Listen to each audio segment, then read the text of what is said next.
Coucou et bienvenue sur cette nouvelle vidéo. Cette fois-ci, j'ai décidé d'échanger un petit peu la routine et donc j'ai décidé de tourner ma vidéo à l'extérieur. Il y a quelques jours, j'ai fait une vidéo pour expliquer comment prononcer l'alphabet en espagnol. Et j'ai reçu pas mal de retours des personnes qui me disaient que j'avais oublié quelques lettres. Et bien notamment, ils parlaient de CH et de double L. En réalité, je n'ai pas oublié ces lettres-là. Ce qui se passe, c'est que depuis 2010, elles ne font plus partie de l'alphabet espagnol. Alors attention, je dis qu'elles ne font plus partie de l'alphabet espagnol, mais ça ne veut pas dire qu'elles n'existent plus en espagnol. Bien sûr qu'elles existent bel et bien sûr qu'on les utilise énormément en espagnol. Mais alors, pourquoi est-ce qu'elles ont été enlevées de l'alphabet espagnol? Eh bien, tout simplement parce que désormais, ces lettres-là sont considérées comme des digrammes ou dígrafos. Qu'est-ce que ça veut dire? Eh bien, il s'agit d'une combinaison des deux lettres qui donne un nouveau son. Et comme je t'ai dit avant, désormais, ces deux lettres font partie d'un groupe de 5 digrammes qu'on utilise en espagnol. C'est ce qu'on va voir dans cette vidéo. Je vais t'expliquer chacun de ces digrammes, comment on les prononce et on verra aussi quelques exemples. On va prendre celui-ci en premier, la combinaison du C et du H, ce qui donne un son à peu près comme un ch, ch. Et je te mets ici cette représentation graphique de ce qui se passe dans la bouche quand on prononce ces digrammes-là. Donc, avec les voyelles, ça donnerait quelque chose comme ça. Cha, cha, che, che, chi, chi, cho, cho, chu, chu. Cha, che, chi, cho, chu. À ton avis, est-ce que ce digramme est important ou pas? Et oui, il est très important et très utilisé en espagnol. On le retrouve dans des mots comme mucho, qui veut dire beaucoup, noche, qui veut dire nuit, et leche, qui veut dire du lait. Le double L. Alors lui, il donne quelque chose comme ça. Ya, ya, ye, ye, ji, ji, jo, jo, jou, jou.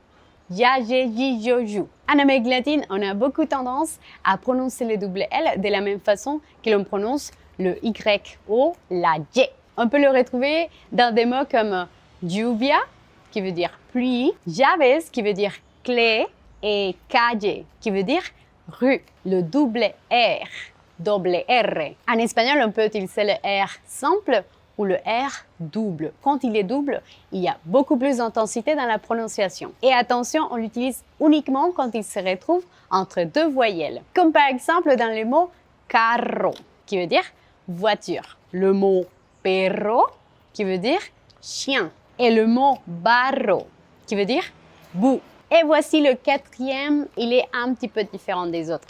Il s'agit du G et de la voyelle U. Et oui, dans ce cas-là, il s'agit d'une consonne et d'une voyelle. Mais il y a un petit détail, c'est que la voyelle, c'est-à-dire le U, est muet. Une autre particularité de ce digramme, c'est que l'on l'utilise uniquement avec la voyelle E et la voyelle I.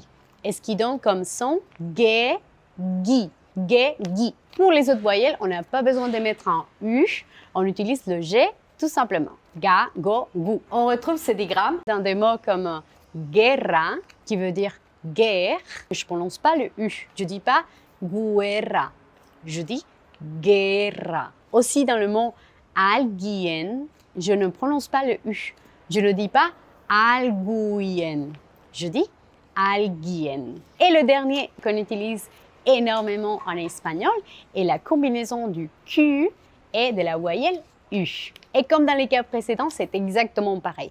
Le U, on ne l'entend pas, mais il est très important de l'écrire, car si on ne le fait pas, le son ne pourra pas se faire. Aussi, comme dans les cas précédents, on l'utilise uniquement avec les voyelles E et I. Que, qui. Quelques exemples de ces digrammes. Le mot queso, fromage. Le mot poquito, qui veut dire un petit peu. Je ne dis pas poquito. Je dis poquito. Mais si je ne mets pas le U, alors c'est incorrect. Et un dernier exemple, le mot quiso. Quiso, qui est le passé du verbe querer. Par exemple, él no quiso comer. Il n'a pas voulu manger. Donc voilà pour nos 5 digrammes en espagnol. Los dígrafos. Est-ce que tu les connaissais déjà? Est-ce qu'il y en a un qui te paraît un petit peu plus simple que les autres? n'hésite pas à partager tout ça dans les commentaires de cette vidéo. Et si cette vidéo t'a plu, n'hésite pas à mettre un like et aussi à t'abonner à ma chaîne YouTube si tu ne l'as pas encore fait. N'oublie pas également d'activer la cloche de notification pour être informé de toutes mes vidéos. On se retrouve dans une prochaine vidéo. Adios!